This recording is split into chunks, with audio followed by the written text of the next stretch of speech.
दोस्तों, मैं डॉक्टर जमील आज आप लोगों को इस वीडियो में बताऊंगा एवीएन के बारे में। एवीएन एक हिप जॉइंट की बीमारी होती है। एक्चुअली होता क्या है एवीएन के अंदर, एवीएन को हम ओस्टियोनेक्रोसिस भी बोलते हैं। इसमें क्या होता है, ब्लड सप्लाई जो फीमोरल हेड होता है उसकी डिस्टर्ब हो जाती है, ब्लड सप्लाई कम हो जाती है, जिसकी वजह से वहाँ पे प्रॉपर ब्लड नहीं पहुँच पाता, जिसके कारण जो फीमोरल हेड है उसका फ्रैक्चर होना, उसमें ओस्टियोनेक्रोसिस होना या फिर जॉइंट का पोटेंशियली कोलैप्स हो जाना, जिसे हम एवीएन बोलते हैं, एवास्कुलर नेक्रोसिस बोलते हैं। इसके बाद अभी इसके मैं आप लोग बताऊंगा इसके कोजेस क्या है, सिम्टम क्या है और क्या हम इसमें ट्रीटमेंट करते हैं।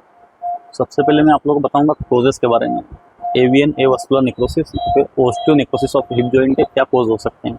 दोस्तों, सबसे पहला जो इसमें कोज आता है वो आता है ट्रोमा। ट्रोमा में क्या होता है, फ्रैक्चर स्पेशली फीमोरल हेड या फिर हिप डिसलोकेशन हो जाता है इसके अंदर, जिसके कारण क्या होता है वहाँ पे ब्लड वेसल्स जो है कि डिक्रीज हो जाती है, उसके अंदर ब्लड का फ्लो कम हो जाता है। उसकी वजह से ब्लड का फ्लो कम होने के कारण फीमोरल हेड पे जो है कि ब्लड फ्लो कम पहुंचता है, जिसके कारण पेशेंट को नेक्रोसिस होने लगता है, जिसे हम एवीएन एवास्कुलर नेक्रोसिस बोलते हैं। तो सबसे पहला कारण इसका ट्रोमा होता है। ट्रोमा के कारण या तो फीमोरल हेड का फ्रैक्चर होना या फिर हिप डिसलोकेशन होना, उसकी वजह से वहाँ पे ब्लड वेसल्स जो है कि वीक हो जाती है, जिसके कारण ब्लड सप्लाई कम पहुँचती है, तो उसकी वजह से एवास्कुलर नेक्रोसिस हो सकता है। ये इसका पहला कोज हुआ। दूसरे कोज की अगर बात करें तो एल्कोहल में क्या होता है, फैट का डिपोजिशन हो सकते हैं, होने लगते हैं टू फॉर्मिंग ब्लड वेसल्स के अंदर फैट के डिपॉजिट होने लगते हैं, जिसके कारण ब्लड वेसल्स वीक हो जाती है, ब्लड वेसल्स से ब्लड फ्लो कम होने लगता है फीमोरल हेड को, तो उसके कारण भी पेशेंट को जो है कि एवास्कुलर नेक्रोसिस हो सकता है। थर्ड कोज की अगर हम बात करें इसमें इसका क्या हो सकता है, तो दोस्तों होता है स्टेरॉइड। अगर कोई पेशेंट लॉन्ग टर्म तक लंबे समय तक कोई स्टेरॉइड का सेवन करे, स्टेरॉइड ले जैसे कि प्रेडनिसोलोन, मिथाइल प्रेडनिसोलोन, वाइसिलोन, कोई पेन के लिए पेन किलर के रूप में, तो उसकी वजह से क्या होता है पेशेंट की ब्लड के अंदर जो ब्लड वेसल्स होती है उनके अंदर लिपिड का लेवल बढ़ जाता है, जिसके कारण जो ब्लड फ्लो है रिड्यूस हो जाता है। ब्लड फ्लो जब रिड्यूस होगा तो फीमोरल हेड के आसपास जो ब्लड सप्लाई कम पहुंचती है, तो उसकी वजह से पेशेंट को नेक्रोसिस हो सकता है। ये इसका थर्ड कोज होता है स्टेरॉइड।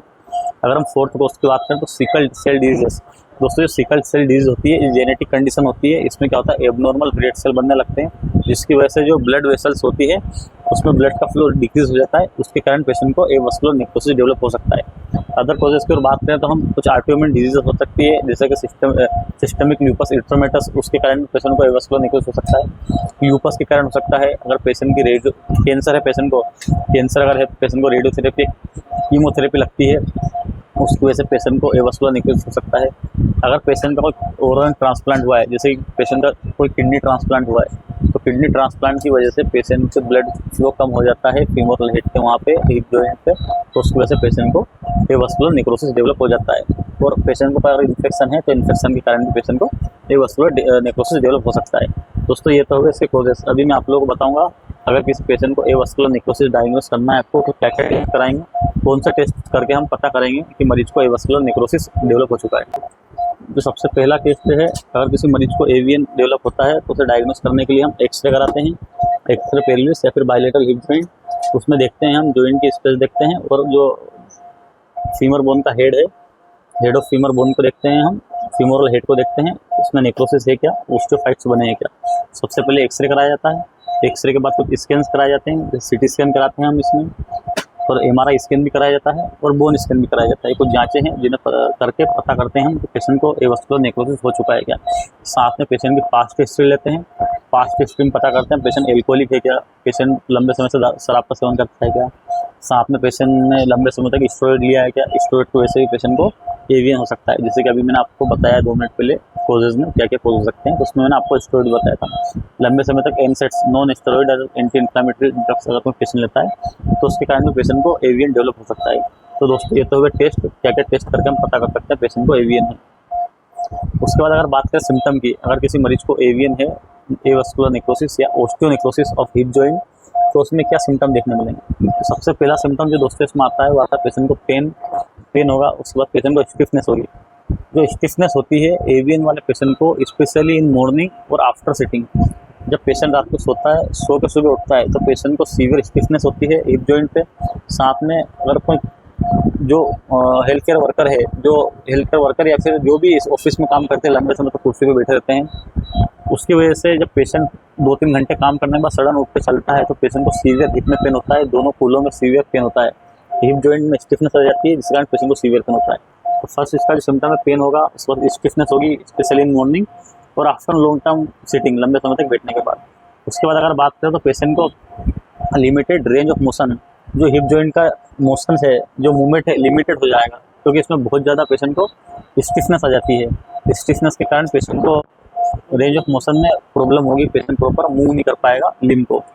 उसके बाद पेशेंट का पेन बढ़ सकता है, अगर एक बीमारी बढ़ती है समय के साथ तो आपको इस सिम्टम पेशेंट दे सकता है। उसके बाद एक कंडीशन होती है जिसे हम लिम्पिंग बोलते हैं। इसमें होता है क्या, पेशेंट का जो अफेक्टेड लिम्ब होता है वो शॉर्टन होने लगता है, छोटा होने लगता है। पेशेंट बोलेगा सर मैं जब चलता हूँ तो ऊंचा नीचे होकर चलता हूँ, पेशेंट का एक पैर बड़ा होता है, एक पैर छोटा होता है। जो अफेक्टेड लिम्ब होता है वो छोटा होने लगता है इस बीमारी में, क्योंकि जो जॉइंट है वो कोलेप्स हो जाता है, जो बोने कोलेप्स हो जाती है स्टैबुलम के अंदर, तो उसकी वजह से 1-2 इंच की शॉर्टनिंग देखने मिल सकती है। ये जो बीमारी है यूनिलेटरल भी हो सकती है, बायलेटरल भी हो सकती है। ये जो पेशेंट हमारे पास है इसको बायलेटरल हिप का एवीएन है स्टेज 4 का, तो इस पेशेंट का हमने सर्जरी करके इस पेशेंट को रिकवर किया है। तो इस तरह के इसमें पेशेंट सिम्टम देंगे, और साथ में इसमें जो पेशेंट को सिम्टम आते हैं वो मसल एट्रोफी हो सकती है और बोन फ्रैक्चर हो सकती है, स्पेशली फीमोरल हेड। ये तो हुए दोस्तों इसका सिम्टम। अभी मैं आप लोग बताऊंगा ट्रीटमेंट। अगर किसी पेशेंट को एवीएन डेवलप हो चुका है तो उसमें हम ट्रीटमेंट क्या करेंगे। तो सबसे जो पहला ट्रीटमेंट होता है इसमें हम पेशेंट को पेन मैनेजमेंट देते हैं, पेशेंट का पेन कम करते हैं। पेन कम करने के बाद इसमें अगर बात करें नॉन सर्जिकल में क्या क्या कर सकते हैं, तो नॉन सर्जिकल में पेशेंट को हम जो एडवाइस करते हैं वो रेस्ट एक्टिविटी मॉडिफिकेशन, पेशेंट को आराम करने बोलते हैं, और जो एक्टिविटीज़ की मॉडिफाई करने बोलते हैं।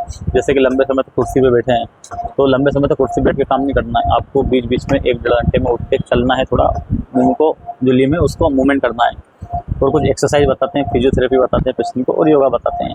उसके बाद कुछ कंडीशन में पेशेंट को ब्लड थिनर भी दी जाती है, ब्लड थिनर भी इसमें एडवाइस की जाती है।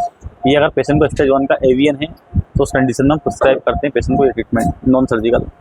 वहीं अगर बात करें सर्जरी कब करेंगे, अगर मरीज को बहुत ज़्यादा सीवियर स्टिफनेस है, मॉर्निंग स्टिफनेस ज़्यादा है, सीवियर पेन है, पेशेंट टॉलरेट नहीं कर पा रहा मेडिसिन के बाद भी, और पेशेंट का जो MRI स्कैन कराते हैं, हम CT स्कैन कराते हैं, उसमें अगर स्टेज 4 का एवीएन आता है, एवास्कुलर नेक्रोसिस, तो उस कंडीशन में पेशेंट को हम सर्जरी एडवाइस करते हैं। तो आप लोग देख सकते हैं पेशेंट को बायलेटरल हिप जॉइंट का एवीएन है, एवास्कुलर नेक्रोसिस। इस पेशेंट का हमने लेफ्ट साइड का ऑपरेट किया है। जब इसको ऑपरेट करते हैं तो जो नेचुरल बोन होती है, ये आप देख सकते हैं हेड ऑफ फीमर, ये गोला, इस गोले को चेंज कर दिया जाता है। ये ऑपरेशन जो करते हैं ऑर्थोपेडिक सर्जन करते हैं। तो इस सर्जरी में क्या करते हैं, जो गोला होता है उसे निकाल दिया जाता है और उसमें आर्टिफिशियल गोला डाल दिया जाता है। इस सर्जरी को हम बोलते हैं टोटल हिप रिप्लेसमेंट।